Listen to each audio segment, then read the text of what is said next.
Janata Dal S ഇന്നു മുതൽ Indian socialist ജനതാദളാകും. Ernakulam town ഹാളിൽ രാവിലെ 10 ചേരുന്ന സമ്മേളനം വൈദ്യുതി മന്ത്രി കെ കൃഷ്ണൻകുട്ടി ഉദ്ഘാടനം ചെയ്യും.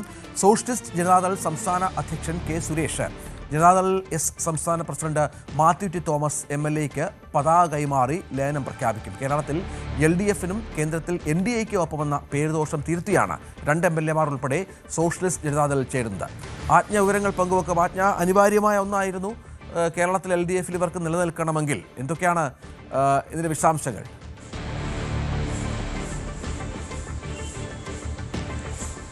രഞ്ജിത്തെ കഴിഞ്ഞ 3 വർഷം, അതായത് 2022 മുതൽ തുടരുന്ന രാഷ്ട്രീയ അസ്തിത്വം അനിശ്ചിതത്വം തിരിച്ചുപിടിക്കാൻ വേണ്ടിയിട്ടാണ് ഈ ജനതാദൾ എസ് പുതിയ പാർട്ടിയായി രൂപീകരിക്കുന്നത്. സോഷ്യലിസ്റ്റ് ജനതാദൾ ചേർന്ന ഇന്ത്യൻ സോഷ്യലിസ്റ്റ് ജനതാദളായി മാറും. അതേസമയം നേരത്തെ തന്നെ ഇതുമായി ബന്ധപ്പെട്ട് തദ്ദേശ തെരഞ്ഞെടുപ്പുമായി മുൻപേ തന്നെ പാർട്ടി രൂപീകരണത്തിലേക്ക് നീങ്ങിയെങ്കിലും അതിനുള്ള അനുമതികൾ ലഭിക്കാത്തത് കൊണ്ടാണ് പിന്നീട് ഇലക്ഷൻ കമ്മീഷന്റെ അനുമതിയോടുകൂടിയാണ് ഇപ്പോൾ പുതിയ പാർട്ടി രൂപീകരിക്കുന്നത്. എന്തായാലും പുതിയ പാർട്ടി രൂപീകരണം ഉണ്ടാകും. ഇന്ന് 10 മണിയോടുകൂടിയാണ് ഇവിടെ ടൗൺ ഹാളിൽ വെച്ചിട്ടാണ് വൈദ്യുതി മന്ത്രി കൃഷ്ണൻകുട്ടി ചടങ്ങ് ഉദ്ഘാടനം ചെയ്യും.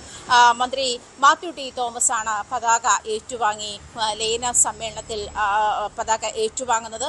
അതേസമയം തന്നെ നേരത്തെ സൂചിപ്പിച്ചതുപോലെ തന്നെ സംസ്ഥാനത്ത് LDFനൊപ്പവും അതുപോലെ കേന്ദ്രത്തിൽ BJPക്കൊപ്പവും എന്നുള്ള ദേശീയ തലത്തിൽ BJPക്കൊപ്പവും എന്നുള്ള നിലപാട് അത് കൂറുമാറ്റ നിരോധ നിയമപ്രകാരം വരുന്ന സാഹചര്യം MLAമാർക്ക് ഉണ്ടാകുന്ന, അതായത് കേരളത്തിലെ 2 MLAമാർക്ക് ഉണ്ടാകുന്ന പ്രശ്നങ്ങളുമൊക്കെ മുന്നിൽ കണ്ടുകൊണ്ടാണ് ഇത്തരത്തിലൊരു തീരുമാനത്തിലേക്ക് ജനതാദൾ എസ് നീങ്ങുന്ന ഒരു സാഹചര്യം കൂടി ഉണ്ടായത്.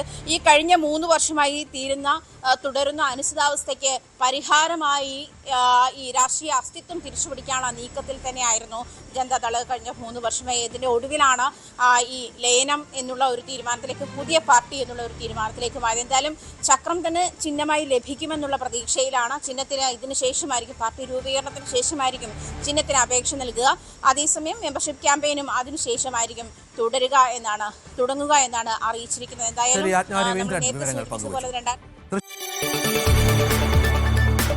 കൂടുതൽ വാർത്തകൾക്ക് News 18 Keralam YouTube channel subscribe ചെയ്യുക.